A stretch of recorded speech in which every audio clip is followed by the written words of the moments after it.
Hello, hello, hello. What's going on, everybody? It's been a hot minute since we released an episode. It's been 2.5 months. We are the worst podcasters alive.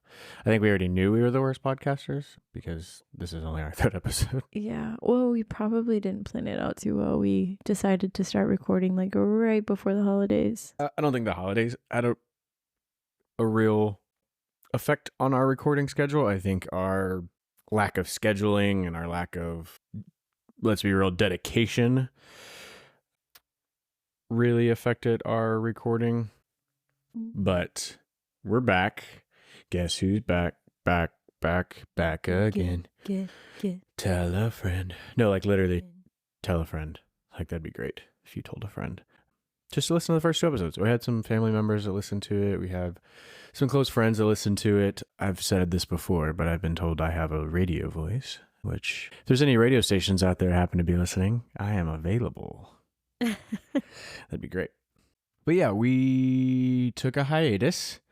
We're back. We're going to start, planning these out a little bit better, give us a little bit more of a format to how we want to do this. The first 2 were great. They're a bunch of rambling, and the second one was a little bit more subdued.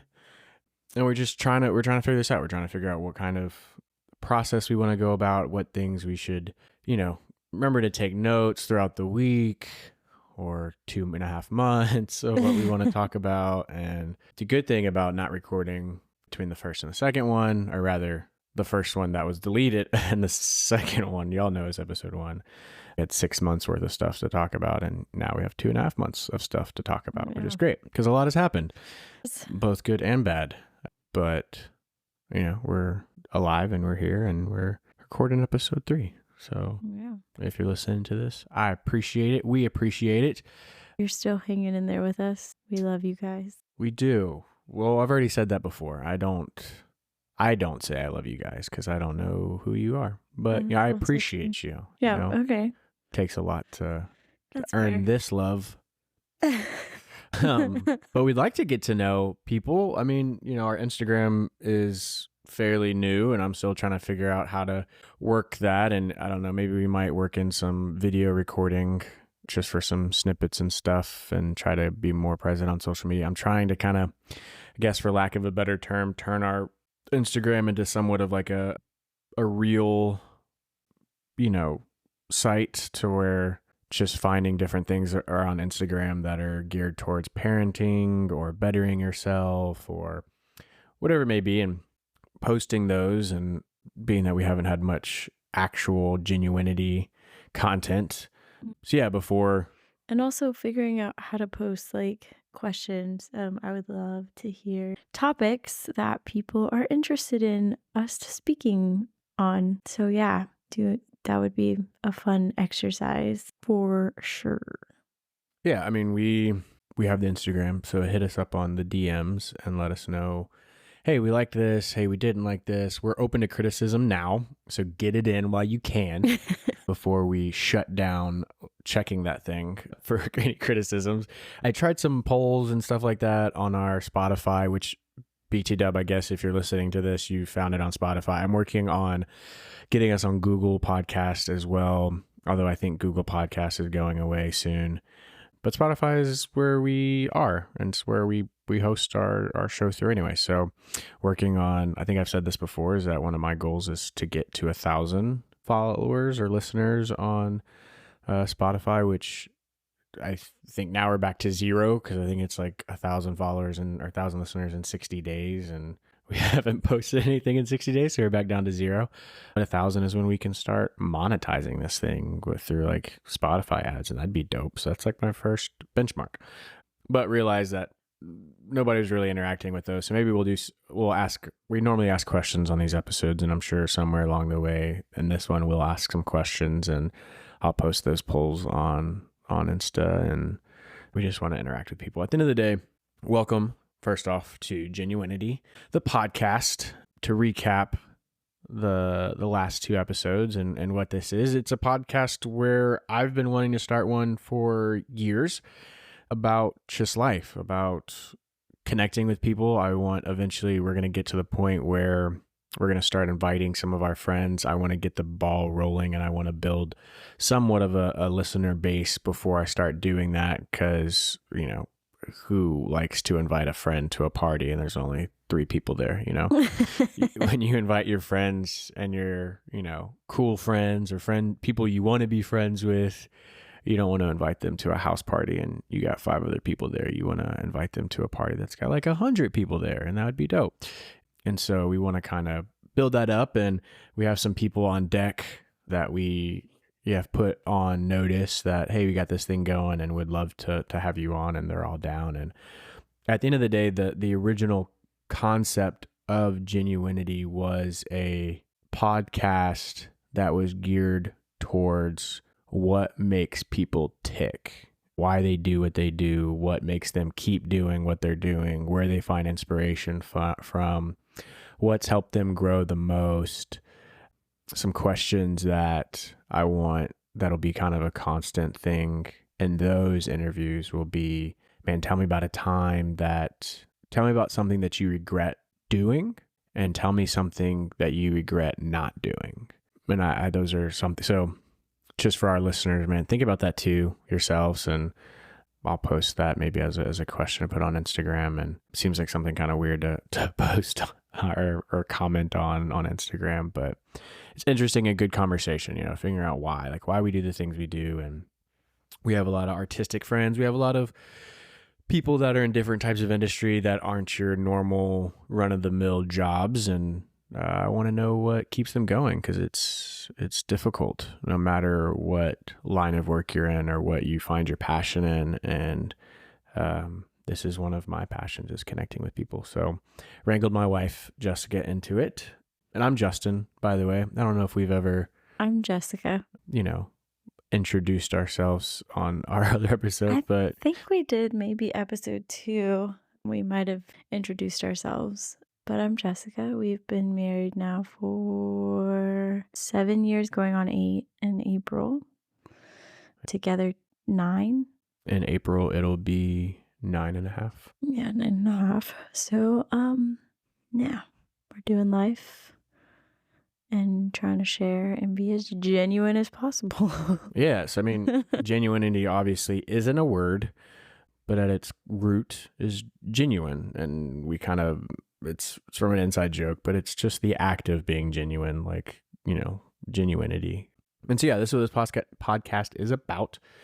So we appreciate you listening and going on this journey with us. I've gotten to talk to some people about it that really enjoyed the first 2 episodes, and we're trying to replicate that. So absolutely. And so I got to pick our topic of the week, of the day. And this, something that we've kind of already mentioned in other episodes, but we haven't really gone in depth, is foster care and the inner workings, or I should say our experience of the inner workings of foster care in that process. Because I know a lot of people have reached out to us, friends that are curious / interested in foster care, but also that may be struggling with fertility issues or other reasons that they would be looking into foster care, or God's just put it on their heart to be foster parents. So I guess we can start with how it even came about, because it wasn't something that we necessarily even considered. Like, adoption was never on my mind ever, I don't think. Was it on yours? No, I mean, I think we talked about it in the previous episodes of how we got our current foster kid. I'm sure I've said his name before, and we try not to say his name because we don't really know the rules. We'll just call him E. Yeah, we talked about it a little bit, about how we got him and why we have him and that process. And no, I mean, ultimately, I knew from an early age that I wanted to be a parent. And I think that was always my focus, was being a dad.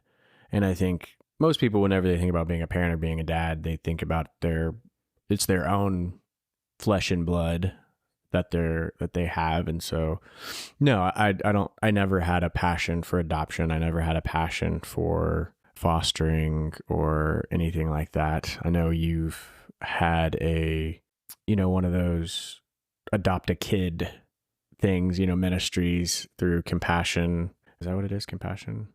Yes. No. It's One Child Matters. Is that what you're talking about? So when we first started dating, or maybe we first got married, that was something that came about, and we decided to do that. That was something our old church. I think that's how we got connected with it. It was like one of those. Well, it is an organization where essentially like you pay so much a month, and they provide like food and education and I don't know what else for a specific child, but it's a sponsorship. So we've been sponsoring that child now for as long as we've been married, I think. Kind of want to check into that because her name's Rixie, but it's like, yeah, they do. At what point do they fall off? Like, I think when they turn 18, she's already like 9. Like she has to be way older than that because They send updated pictures. Like I'm really terrible about reading unless she sends 7. She sends like quarterly. They'll send. She for sure has a handwritten right now. No, I think she's still in elementary like age. I think she was like 7 when we adopted her or fostered whatever. No, she was like 3. She was like Elijah's age. Oh dang. So, but I wouldn't really consider that. No, I'm just saying like adoption. That's the closest thing we've come to like caring for a person outside of our unit. And so no, it wasn't anything that either one of us had on our mind. And then you got sick. We've talked about that, how you went through some rough health issues. Yeah. So well, to backtrack a little bit, my thoughts on just parenting in general, like didn't really have thoughts about it. I wasn't like against it and I wasn't for it, but like I'd always been told like you wouldn't be a good mom necessarily, or you don't like. Who told you that? I don't want to say. Oh, okay. But so I always had that like insecurity of like, would I even be a good mom? So I think I will say that through this process, it's kind of like eye-opening a little bit because it's like now that I'm through the storm. Or in the middle of it. Oh, you mean health-wise? Yeah. So now that I'm through that part, it's like seeing like God kind of like eased me into like parenting. He like slow rolled me into parenting because it was like, you know what I mean? Like it wasn't like I don't even know what I'm trying to say, but like it wasn't like this is your child and you can't give him back.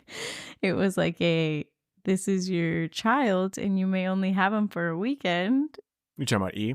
Just in general, like the idea of foster care, like you know what I mean? Well, we fostering wasn't even our first choice. No, it wasn't. It was so with my health issues, I was super anemic because of my health issues. And so I ended up having a hysterectomy. So that essentially like made it impossible, obviously, for us to have a child. And so our options were surrogacy or adoption. Surrogacy is very expensive and very unpredictable. Yeah, I mean, surrogacy, we looked into it and it's like for basic, like not basic, but to go through surrogacy, you're looking at probably like $150,000.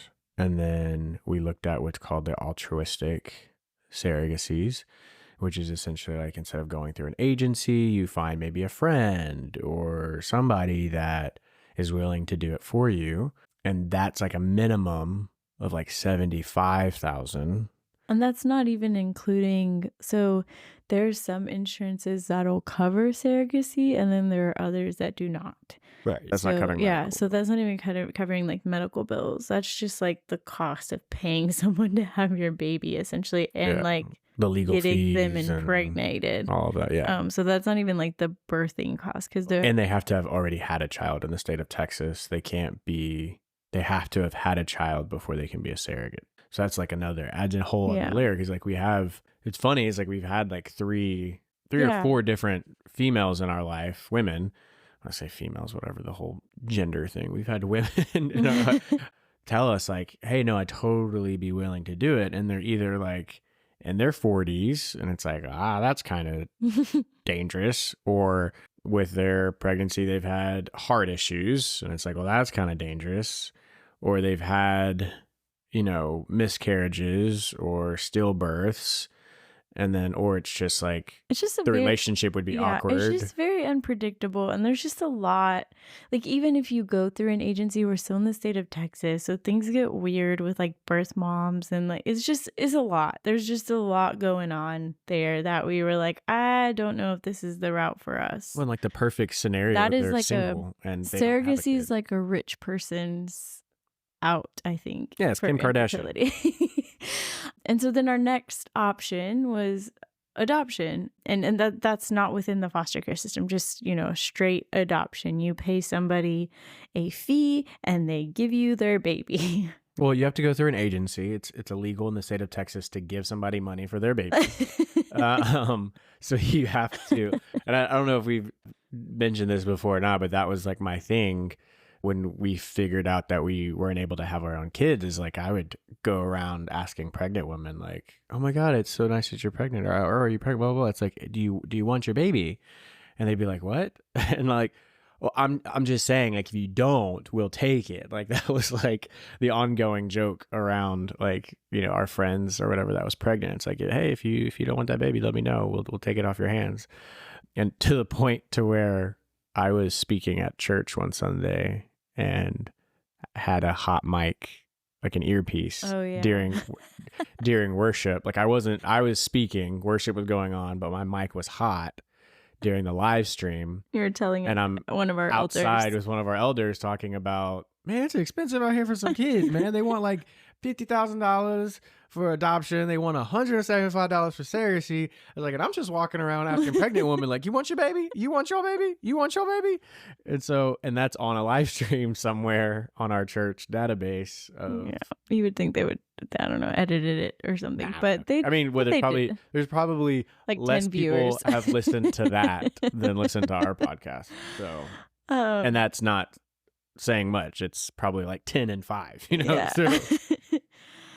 But yeah, so getting back to the adoption thing, so that's super unpredictable as well. We have friends that have adopted, and the thing with that is we are in the state of Texas, so moms can change their mind. So you can dish out all of this money. I think it's like 9 days. You can dish out a ton of money and then them absolutely change their mind, and there's no like guarantee. We did, through a church member, find an agency in Dallas called Gladney. If anyone is looking for an adoption agency, they do have a guarantee. But I think, what was the minimum rate? It was like 50,000. It's not minimum. So it's like, so the typical, like if you go through an adoption agency, and so the way those work is they set you up with an expecting mother. So essentially you go in like a binder, like you and your partner go in a binder and all of your information is on that sheet. And they go to expecting mothers, and it's like who, don't want to keep their child and they're willing to give it up, but willing to go through the pregnancy. So that in and of itself is already a thing. Like, yeah, it's like you're essentially selling yourself to like the moms. Like you have to create like a page of like what you do and what your hobbies, and like, so you're essentially put in a binder. It's Craigslist for babies. Exactly. And they're picking you though. Right. So like, it's really, I guess, by chance, or if they feel some sort of connection through whatever you write on your info page. They're going through you can go through agencies, and I think it's like $25,000 a pop. And sorry for speaking so nonchalant about it, but at the end of the day, that's kind of the way this is. And we say 25 a pop because, like Jessica said, is that there are situations where you go all the way through this process. You've paid for this person's medical bills or whatever it is, and you get to the actual birth, and they have a set by the state of Texas, and we're not sure of the actual, I want to say it's 9 days, but it's a certain amount of days that they have to change their mind to essentially say, I want to keep this child, I don't want to give it up. And at that point, it doesn't matter what paperwork you have in place, you have no rights to that child until that time is up. And so you lost that $25,000. There's no like, give me back my money. There's no refund, whatever it is. So if you want to go through that process again, you got to pay the 25 grand again. And it's similar to in vitro. Like you go through the in vitro process. I'm not sure how expensive that is. We've had friends that have done in vitro, and we've had friends that have done multiple in vitros. Maybe we can have some people on the show about dealing with like fertility issues, because that I know I've been asked how that process works, and obviously we're not familiar with it, but I have been asked by a few friends, like, what do you guys know? How much does that cost? And I'm like, honestly, I don't know. Because we're by no means experts. This is only from our experience in doing our research 3 years ago. So things have maybe changed and laws have maybe changed, especially with the, abortion laws changing. That is something that I have been told is with the abortion laws changing, if you do have frozen embryos, that is considered an aborted baby. So you have to continue to pay for the embryos to be stored. Like if you haven't used them all, so you have to continue to terminate them. Pay out of pocket, because you cannot terminate them like they have in the past, because it's created because of the abortion laws. Which is crazy, because you don't even want to pay, or you like fall off pay, then they get donated to science. So then you just have babies, like random like embryos. But they're just embryos, out in right? The world. They're not. They're not frozen embryos. I think frozen eggs. I think some of them are frozen embryos. They've already inseminated them. I didn't know that was even a thing. So I learned that's crazy. If you can inseminate an egg and then freeze it from it's like when you're ready to put it in the oven. From a same-sex couple. That's literally what it's like. It's like making your yeast, making your dough. Your dough's ready to go. Now we're gonna put it in the freezer until I want to make some bread. Yeah, that's crazy. So I guess I understand that process. A baby. It's just like it's weird to wrap your head around it. The fact that we can even do that. And I don't want to make this podcast political by any means, because and people are probably gonna have issues with this, but like we're a very neutral family. Like we have our stances on certain things, but at the same time, we're not like staunch right or left. And that's a frustration of mine. It's like, if you're a this or that, then you have to believe in everything that this party believes. Otherwise, you're not a true this party. And it's like, that's ridiculous. And so I don't want to get into the political side of everything of all of that, but it's an interesting. Ultimately, both sides are super corrupt. Yeah. Like any way you face it. Like we talk about other countries being corrupt. Like, side note, we talk about other countries being corrupt. The difference is we are corrupt in like a smart way, like a legal way. But I don't even want to say it's legal, because half the time the politicians that are in power are being like put on trial for different things, if not while they're in office or like later down the line when they get caught doing something dumb. So we are just as corrupt as any other government. I think we're just better at hiding it. But back to what we were saying. So anyways, you have the 25 grand a pop, and then Gladney, what they do, and like I said, things could have changed. This was 3 years ago at the time.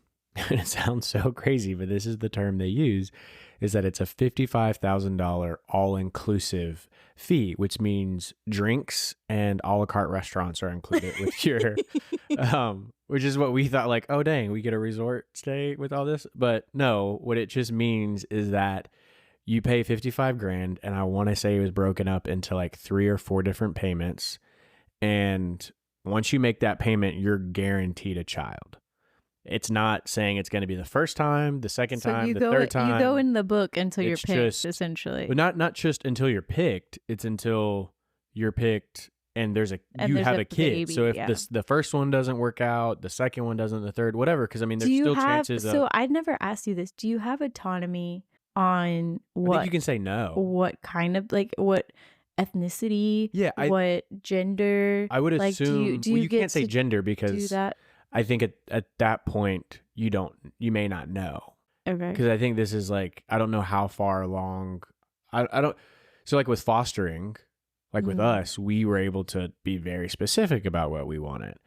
But well, don't get there yet. Well, I know, but I'm just saying. But with this, I don't know the ins and outs. We didn't even get that far, because we were like 55 grand. Like, one, I think at the time it's like we don't even have that much in savings. So that means we're having to take a loan out on a kid. Like, what is this? Rent a kid? And it's like, that's crazy. Like, I don't want to have to like take a second mortgage out just to have a kid. Not to mention kids are expensive. This Well, is it's just not right. including like daycare and all of the other Yeah. fees. So we'll be Come frank. on. A big part of why I'll be frank, you be Jessica.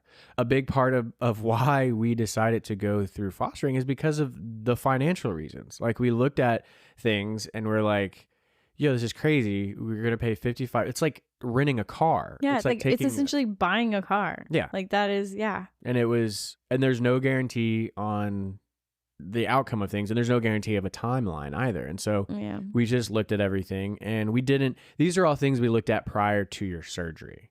Yes. And so then we go. And I will say, I feel like people that have adopted in that way have probably been saving. Like, they probably save up, but we weren't in that mind frame of, because it wasn't even a reality. It wasn't something that we had planned for. This is all circumstantial. So it's like, hey, you had a hysterectomy. Well, that's not. And We're not then- even at that point yet. Yeah, and then like We're at the point of you finding out you had a tumor, and we're unable to have our own kids until this tumor goes away.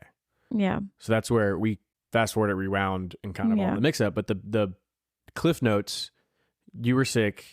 You were essentially bleeding out every month. Sorry, TMI, whatever. But that was the realistic version of it. Your hemoglobins were at a 5.5. He likes saying hemoglobins. Yeah, it's a cool word. Hemoglobin, but he likes saying hemoglobins, like your little goblin. Yeah, because your hemoglobins. It's not your hemoglobin. Your hemoglobin is this, but there's hemoglobins are the individual oxygen particles within your blood. Skadoosh. And so that's he knows are. way too much about the female anatomy, and then also that's just not like female anatomy. just That's like human. No, anatomy. I'm saying like just in general, like way too now I much do. about Yeah, the female anatomy, but we also know way too much about blood, like and how it works. Anyway. Yeah, a feather in my fedora and my Stetson is that I probably know more about women's reproductive systems than most women we know, and I'm totally okay with that. But by no means am I trying to mansplain how a woman's body works to women, but I don't even say but. That's not what I'm trying to do. With her situation, hemoglobins were really low. Essentially, we found out it was caused by a tumor that by the end of it grew to the size of a cantaloupe. And for whatever reason, her OBG always used food to describe this tumor. And we found out later that she was pregnant during this time. So maybe that's what it was. She was just having tons of cravings. Because even the OBG, not me. Yeah, the OBG. Well, obviously. Although there was a time where you were having a lot of pain. And so we went to okay, so this was the worst. She was having tons of pain. Towards the end of like me making the decision to finally have the surgery, I was constantly in pain. I was super lethargic. At this point, I'm going to a cancer clinic to get iron infusions like pretty much weekly, sometimes twice a week, depending on my situation, because it was becoming like nonstop. Like there was no medication that they could give me to stop it. Like it was just like continuous. So, and then in addition to that, it was super painful. And I found out later it was because the tumor was starting to like grow into my intestines and other like organs. So when they removed it, they actually had to like scrape it off of other tissues. So we're like fast forward. This is what happens when you interrupt me. Sorry. Is that you jump Sorry. What I was saying to fast forwarding. What I was saying is we went to the doctor. She wasn't feeling well. She was having a lot of pain. We went to the doctor. And at this time, like I said, it was the size of a cantaloupe. And so we go see to emergency, like an urgent care. The doctor's feeling around her stomach where the pain is. And he's like, whoa, like it's pretty hard. Are you pregnant? And we're like, and at this point of the visit, we had already given her entire medical history and told him exactly what was going on. I think we've already told this in the last episode. So anyways, he essentially assumes that she's pregnant. And we're like, no, there's no way she's pregnant. And then he comes back in and he's like, we don't know what it is. We're going to do a pregnancy test. You might be pregnant. And does a pregnancy test. It's like, oh, you're not pregnant. It's like, but for that like 10 minutes, we were like, are you pregnant? And we got our hopes up and everything. So it's like we went through this roller coaster, but like she was saying, fast forward to her actually having the surgery, which wasn't a hysterectomy to begin with. It was the beginning of COVID, literally the day they decided to stop elective surgery. She went in for a myectomy, which is a tumor removal.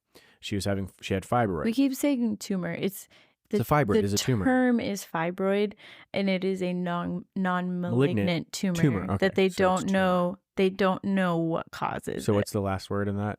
It's a tumor. Okay, cool. Yeah, but I was giving the medical term, like what the medical term is a tumor. Is a fibroid, yeah, but yes, that's what they referred to it. Yes. So, anyways, we're going in for the myomectomy, which I think it's myomectomy.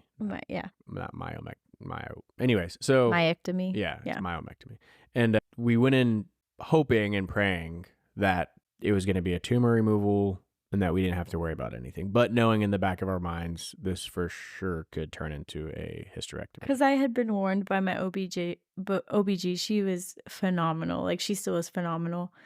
Shout out to Dr. Huba. And she had said from the beginning, because of the location. So apparently these fibroids can grow anywhere and everywhere around your uterus.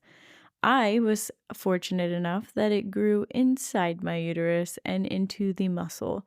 Well, we didn't know that at first. We just knew she told me. She told me this when I first, she first told me it was grown into the muscle, and we didn't know how much. She told me then that because of where it was located, the chances were that if they went in and removed it, it would damage the muscle, and that could potentially make your uterus unusable. Yeah. So we get halfway through, I get the call. Hey, it's not going well. She literally called in her mentor who taught her how to do these surgeries. And she's one of the top surgeons in her field. And so she calls in her mentor to help her. And the mentor is like, don't worry, we got this. Don't give up. And 30 minutes later, he's like, we don't got this. Let's give up. And so then they pull her uterus, because at that point, we found all of this later. We have a meeting with the doctor, the surgeon, Dr. Huba. I was high as a kite, but I think Justin probably was more. So we got to the point to where Dr. Huba stopped talking to Jessica about her body and just started talking to me about it, because when Jessica kind of goes deaf isn't the right word, but just goes blank and just stops listening to things, goes like white noise. I think it's a defense mechanism. It's not that I go white noise. I'm listening. I think I'm processing. Right, but while you're processing, you don't hear anything else. Yeah, because it's overwhelming. Like, somebody's telling you, hey, you have a tumor. And at the time, so when I first got diagnosed, I was by myself.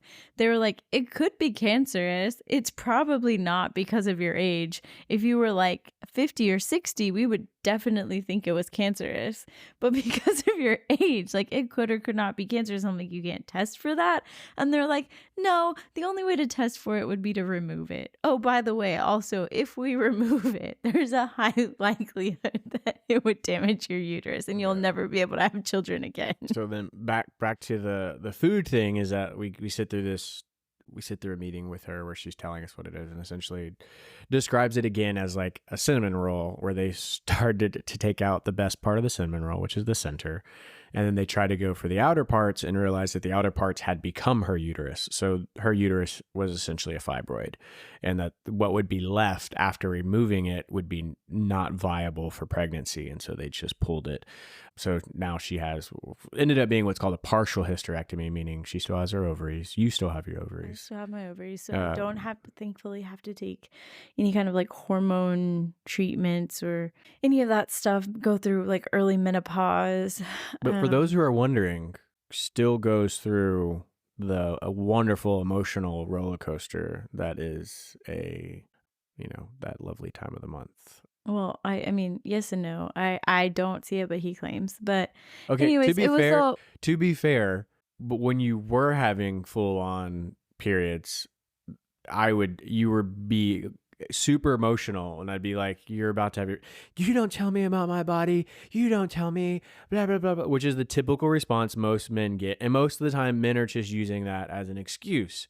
But a day or two later, I would get a text message and be like, you're right, it happened. And I'm like, so to this day, I can usually guess either the beginning of the month or right around the end of the month Yeah. is like Even things start yeah. getting unsettling around her. And which is even probably more confusing for you because there's no physical Yeah. attributes. It's all emotional. Well, Because it you is. still have the It's eggs that are still. dropping. It's So you still. still Yeah. have the It's chemical still reaction. physical. I mean, it's still happening internally. It's not But you're not having happening cramps. You're not having externally. No, because I don't have bleeding. uterus. That's what I'm saying. So you're just So dealing with the yeah, emotional chemical it was like a part of things. reconstruction internally. Yeah. TMI. Way too much TMI. Anyway, so we're going from. So that's why. So after that, we realized, okay, having our own kids is completely out of the window. There's no way we're paying $150,000. There's no way we're paying $100,000 for surrogacy. There was no way we could afford 50,000. Like, well, I mean, about surrogacy, we knocked that out, and then we said, okay, what are our other options? At Gladney the time, Gladney was probably the most interesting option because I think our big fear was foster care had been brought up, but we were afraid of it because it's so unpredictable. Well, not only that, our biggest thing was how do we, which I posted something on our Instagram about this, is like we were afraid of loving a child and then getting them taken away. That was our biggest fear over it. And I think it still is. Like it's still and it does happen, but we have been blessed and covered by God in so many ways that it did not happen to us, but it does happen. And people have gone through 2 or 3 children that they've tried to adopt, and it has continuously happened to them. So anyways, fast forward, we are now recovering. So we've had the surgery. Justin and I are going to grief counseling. We have a plan. Our plan was to foster. I think Justin brought it to light, and I will say I was very against it at first, and God completely changed my heart slowly, but he did completely change my heart in getting on board with his mindset. I think it also helped that our pastor at the time, he's still our pastor, but our pastor connected us with a couple people that had gone through the foster care system and had adopted children. And so we actually were blessed enough to meet with this incredible woman. Her name is Amber Knowles.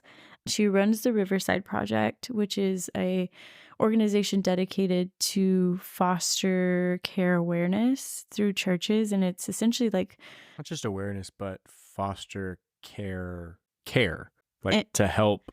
Yeah, foster care parents. They help in whatever capacity they can, whether that's, licensing RESPIDs, which are people that need to be certified to watch foster care children. Well, now that's directly through the agency. Gotcha. But they were at the beginning. Or if it's, they do a lot of different things with foster care.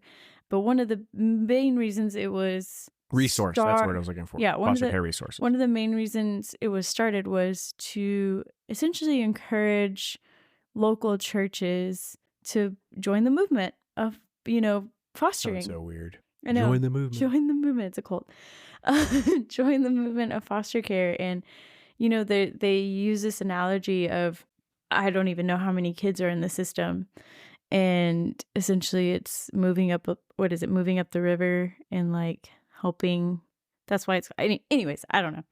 Well, it's the river mentality is that there's a lot of things that happen downstream. There's upstream and downstream, and there's things that happen throughout. There's things of like when you're getting into the river, which is like getting into fostering, and that's the fostering agencies. And so they help with that, with like getting into the river to begin with, which is the connecting you, educating you on the different fostering agencies that they work with and connecting you with they specifically Amber connected us with families that had her personally so she had gone through. Getting back to that, we got to actually sit down with her, and she literally was like an open book. She's like, ask me anything, you're not going to offend me, like ask me anything you want to ask me. So we asked her some pretty like intense questions because we were still on the fence of whether or not we wanted to do this. And Justin was like, let's just talk to her. We're not going to lose or, anything. If anything, we'll gain more knowledge.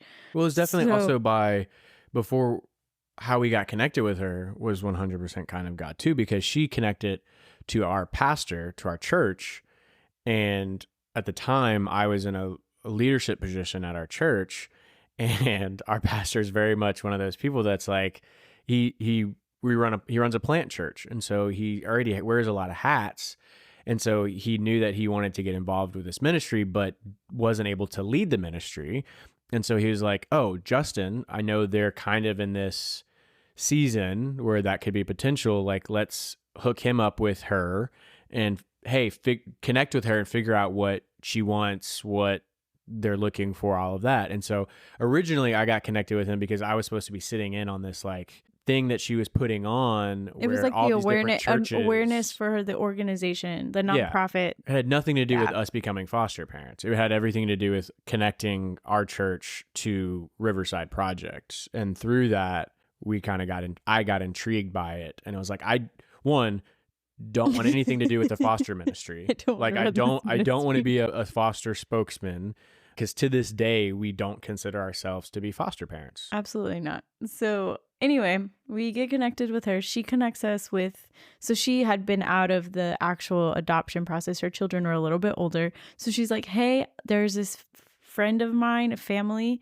that are literally in the process right now. They just recently got licensed. They just got a placement. They've been doing it for the last like 6 months or whatever. And so speak to them. They're willing to speak to you about it. Ask them whatever, like they're an open book. So we got connected with them. They were phenomenal. I cannot remember their names for the life of me, but they were one of the families that had a baby for like 3 months that was then taken away, and they were on their second placement when we spoke to them. So we actually got to dive in deep about the heartache of, you know, them losing a child and like how it affected them. And so we got to ask them some really intense questions. So by the end of this, Jessica is still fully like, I don't know, Justin, are you sure you want to do this? Like, we already are like weird about, we're not the couple that's like, oh my God, babies. Like, we love other people's babies. And so part of me was like, can I love somebody else's baby? And then the other part of me is like, can we go through this heartbreak of like, what if we do accept this little baby? Because we're both like, if I had to describe us as being dogs or cats, I think Justin and I would fall more on the cat side. Like, you have to earn our love. I'm a big dog. You have to earn our love and our trust. And so it's, you know, it was a weird thing, but ultimately it's like, okay, God, this is kind of working out weirdly and it's kind of lining up, so let's go through with it. So we end up going through the same agency that they went through, which was DePelchin. And there are a lot of agencies out there. I could not name them all, but we went through DePelchin because they went through DePelchin. So we're like, we're going to make this easy. We're going to go through DePelchin. And it's also a huge organization. It's very reputable. It's huge in Houston. I believe they also have a branch in Austin and San Antonio. Anyway, and so we go through the licensing process. So the initial paperwork was just a ton of information, like literally what your blood type is, kind of like questions. Like, they were so intense. And so then based off however it was, I don't even know how many pages long, but they ask you so many things. And then based off that, then you have like an initial interview with someone from that company, from that organization. And then from there, they ask you a ton of questions about your finances, and then they make you take a bunch of classes. And I think the last part of it was like, you meet individually with a psychologist for like an hour, and then you meet together for like 2 hours. Then through that entire process, we had to get, all of our classes. You, as a foster parent, you are required to have a certain number of hours every single year. And it is literally the same stuff. Like, they don't really rewrite the book. Well, before we get, let's like pause, and because that's definitely part of the fostering process. But I still want to go back to like how we even decided to get into it. Like, so like I said, we talked about doing the Gladney, and then we realized like, we're not going to pay $50,000. We're not going to, even for an adoption, $25,000 seems like a lot. And we looked at it after talking to Amber, after talking to the couple that she connected us with. We prayed about it. And then I think I don't remember if we talked to them before your surgery or after your surgery. I feel like we talked to them before your surgery happened, because your surgery happened in March. Yeah, because I think by the time we had the surgery, COVID we had happened. Already decided to foster. No, we hadn't. Yeah, by your surgery? No, by the time I had my surgery, we had decided. It was an to option. foster. It was definitely. It was a more we realistic. were open to it. It was like, okay, hey, if this ends up being a hysterectomy, there's always fostering. And because I remember talking about it in grief counseling with the counselor. Yes. So at that point, it would have been after, and I don't remember speaking to them during COVID. Yeah. COVID happened, and then coming out of which everything kind of worked out perfectly, because you had your surgery, and you had 6 weeks of recovery during COVID. So it's like, even then, when it was ready to go back to work, you were working from home. I was working from home. And we had a newborn. Well, during COVID. Not yet. This is still March of 2020. And then you spent all that time healing or whatever, and then realizing I'm grieving a crap ton and trying to like understand the loss. But it's not, I think that was my biggest conflict, is that we had friends that had miscarriages and were super emotional about it, and then some that didn't want to talk about it at all. But at the end of the day, they lost something.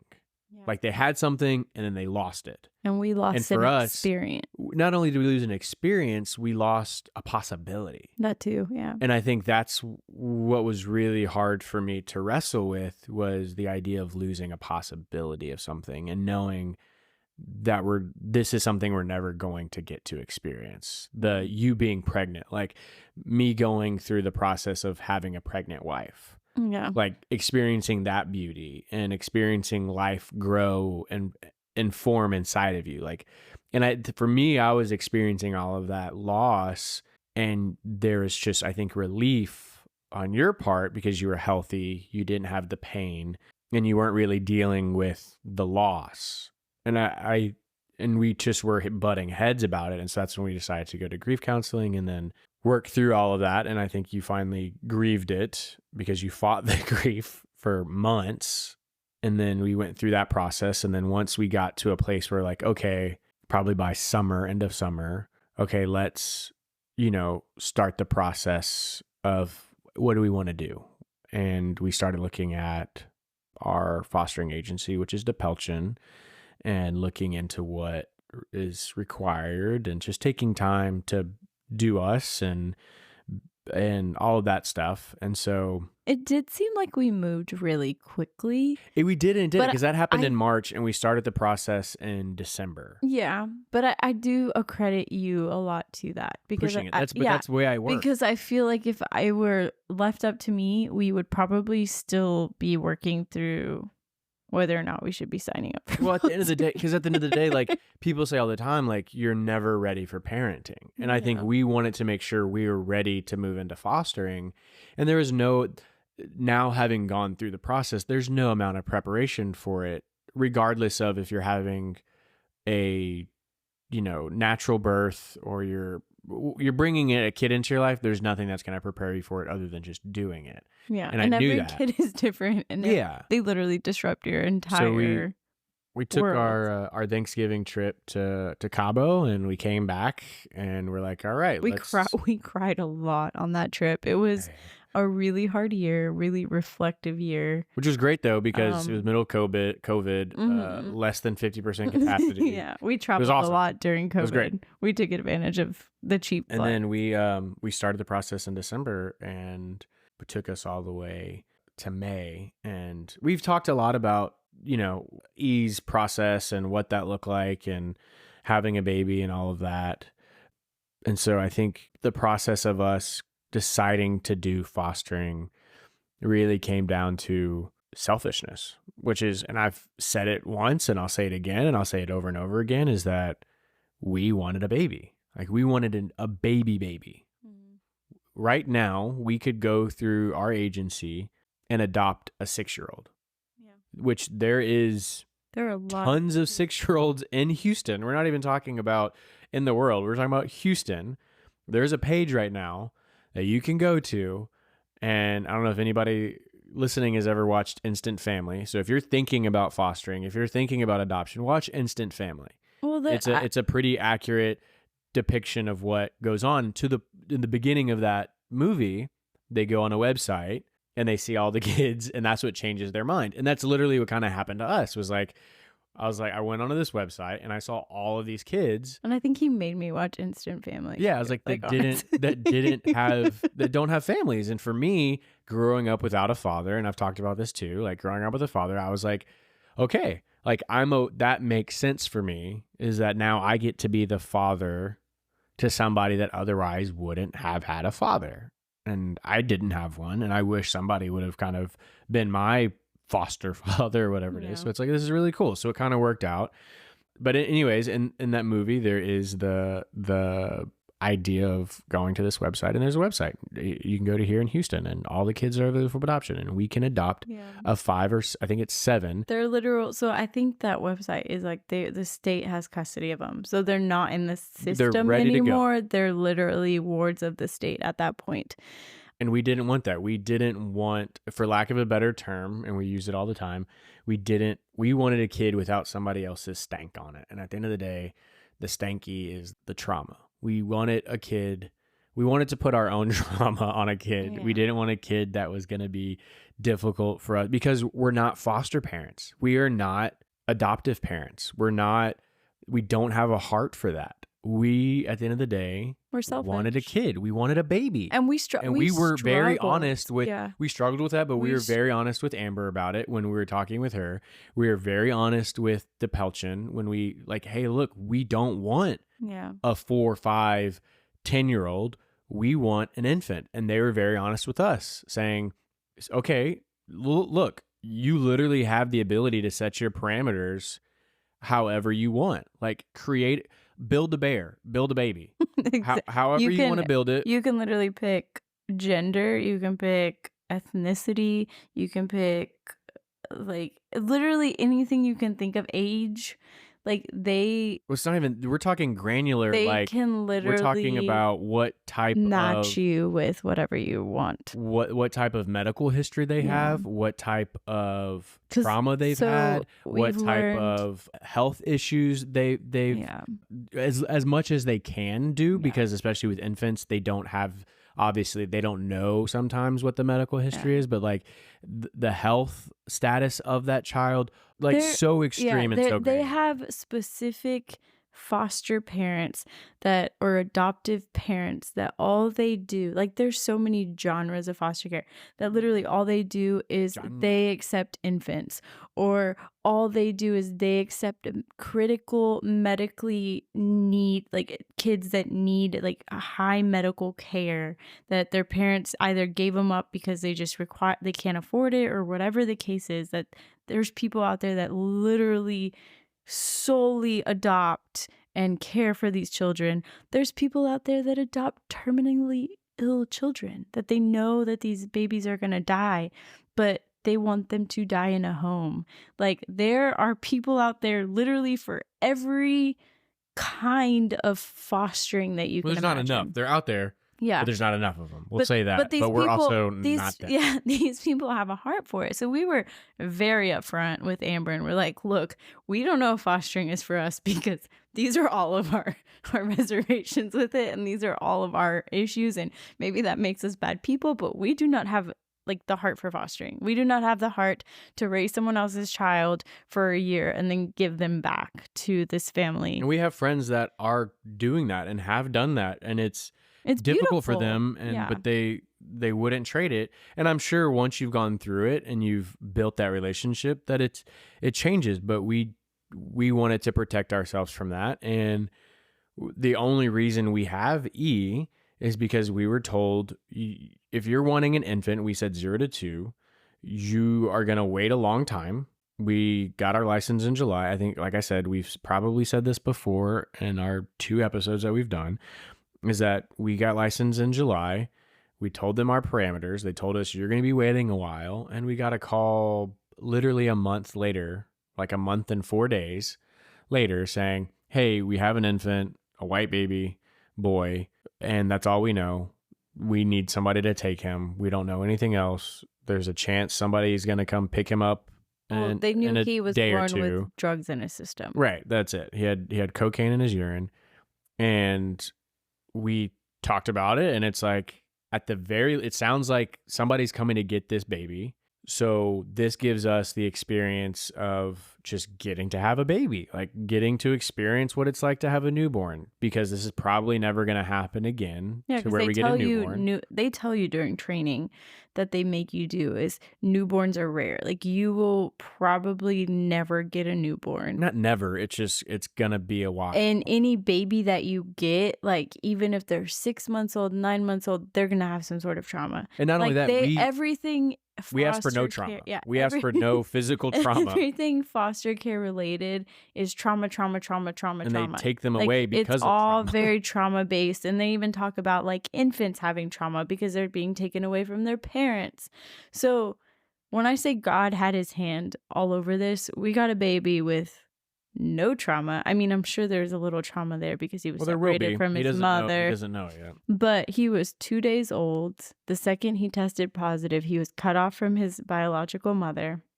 This little baby came into our lives and never looked back. Like he made himself as comfortable as possible day one. He had no reservations about becoming a Grossman.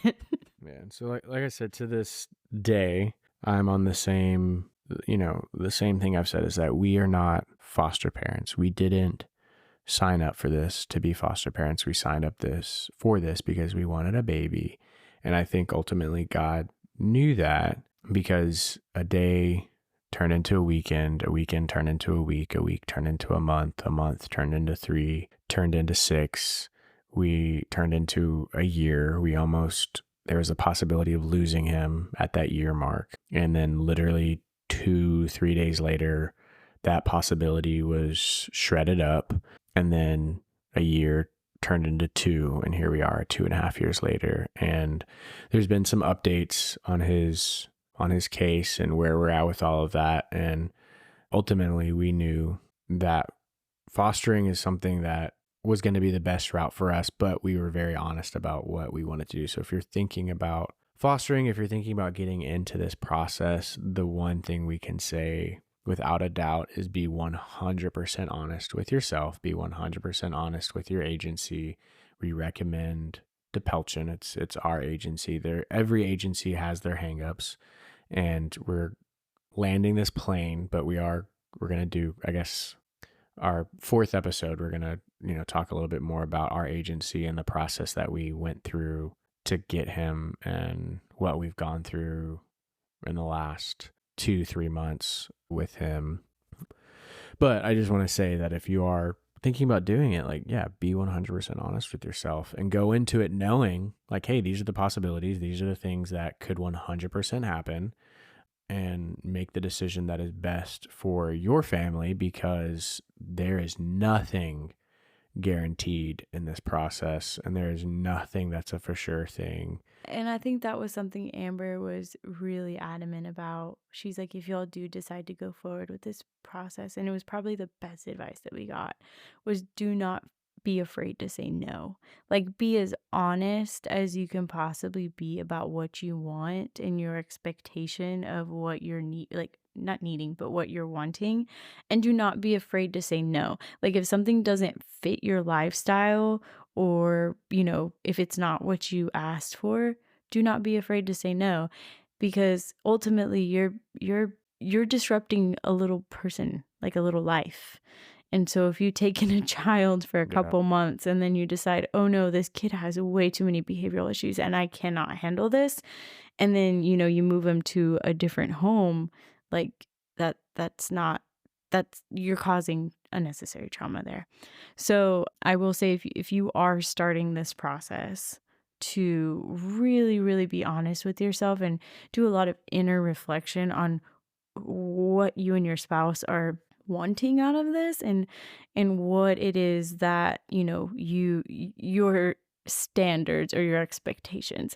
And I have heard nightmare stories from different agencies that are a little bit smaller and obviously maybe not as reputable as DePelchin, because DePelchin is a giant organization, that they've had bad experiences. Like, they were very honest, and then they gave them something completely different than what they asked for.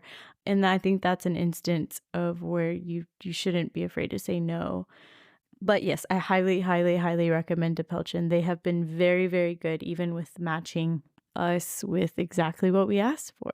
Yeah. So like I said, we're going to talk a little bit more about this in next week's episode, about just the actual process of fostering and what we've gone through as far as different agents and Elijah's process. Now we're entering towards the end of this, thankfully, hopefully. And so, yeah, so all of that to say, and I'm sure this is repeating a lot from what we talked about in episode 2, but hey, we're new at this and we didn't listen to episode 2. That was 2 months ago. Yeah. So I'm sure we repeated a lot of stuff, but maybe there's a few things new. So you're welcome. But yeah, stay tuned for week 4. And we're going to talk a little bit more about fostering and hopefully eventually kind of move away from fostering and talk a little bit about what's been going on in our marriage and talk about just marriage and therapy and all of those things for next week. So stay tuned for that. And we appreciate y'all listening to this episode. This has been Genuinity, the podcast with Justin and Jessica. So we appreciate y'all. And please like and subscribe on Spotify. I know everybody says it, but it really is helpful for us just to know that people are out there listening to us and actually enjoy the episodes. And go and find our Instagram page at genuinity.pod. And Genuinity is spelled GENUINITY.POD.